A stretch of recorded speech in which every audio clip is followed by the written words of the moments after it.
ungathi ngikhaba zalwane kube nephutha ngilenzile ngakhuluma kabi kumzona othile ngamethuka Nkosami ngiyaxolisa awube semandleni ngiyaxolisa awuxolisi kuthina ukhuluma nengilozi noNkulunkulu ukuba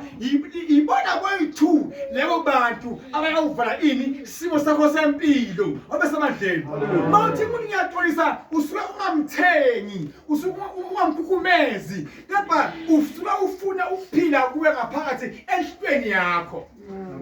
amen mzalwane wasibuyisisa thula bandleni mase ngafana nolwandle uvela ukuthi sona namhlanje mina sengilulwandle mina lwandle luhlala udodi amen uthi mina ngilwandle mina namhlanje bengiye ekamela nalo baba sekufuna ngigezeke manje ngigezeke bengathi angase ngakade bengini ulwandle manje wena obesemandleni mawuze wona bese uyasuka uthi mina ngulwandle udoda ngufuni bese uyaqhelisa njengoba ufushele kuphi lapha eceleni hayi ukuthi awoni uyona kuphila emhlabeni uyingcebi kaNkulunkulu umfundisi kaNkulunkulu kepha lokho kwakho uyaqhelisa umzimba wakho ufasa nolwandle amen nizoyibona impilo emnandi nizoyibona into phambili nizothola umsebenzi nizophumelela on the day what is covered ukuthi lo kubi lo kuhle futhi wabona uyazi na ngisho into engayazi nini le bandla leli ekaNkulunkulu le bandla leli likhulu kabi uNkulunkulu mawakhe umqondo ukuthi la uyadlalwa usemkhukhwini uzoyibona impilo yaphambili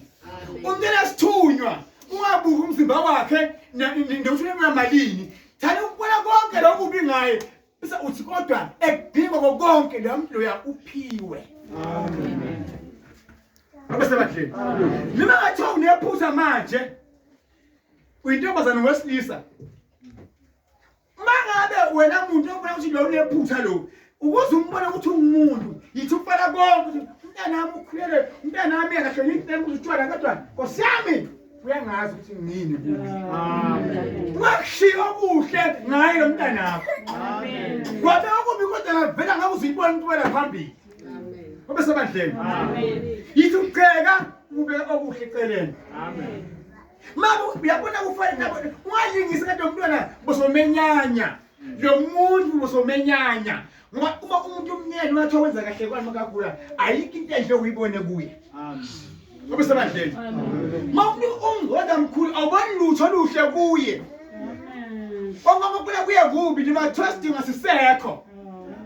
even engilozi ukuzobona ingilozi yakha ikhona ingilozi inamandla ingena khona emkhukhwini iza kini nima ningahloniphi ingilozi ingena ngaphansi nizokhuluma nani amen lela bandla mina ngilibona likhulu bathi abantu sina sezikahle sizakabi ithi ingilozi mina ngiyakhona lapha ngoba ukhona okuhle ngikubona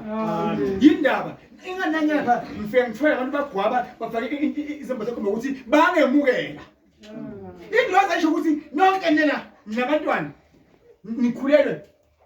ananafaka amarini angashada ngalotsholo nikhulelwa kanjani ayikubulo kwingilozi ithi hayi sephuthini ngizosawa yini umntana nami amen obesebadleni mina ngimthanda umuntu othina ngaba nephutha bese ugiya ngaze kuphela umnyaka abesebadleni ufuna umuntu mama ekhaya ingane yakhulelwe phele angithi manje ulule manje ingane ekhaya wayethi agcine lapho mhlawumbe inkinga hayi akutshela ukukhula umusemncane sekumele njani ke manje ayibulala ingane olotsholiwe nawe awushadile kodwa uNkulunkulu uthi yini wini wena uyingane yakhe amen abesebadleni mawulele phutha akagwetshwa kwedlule bephela abesebadleni amen phela kumgweba nokuthi umthethise sekuphelile kanjani amen mshekantona wathi ukwazi umuntu wafa bakufaka estoksini 14 years usejele uyaphuma phela phansi ngabathi yakuphunya ukwazi umuntu obese kufaka kwegcina bagweba kanye obesebandleni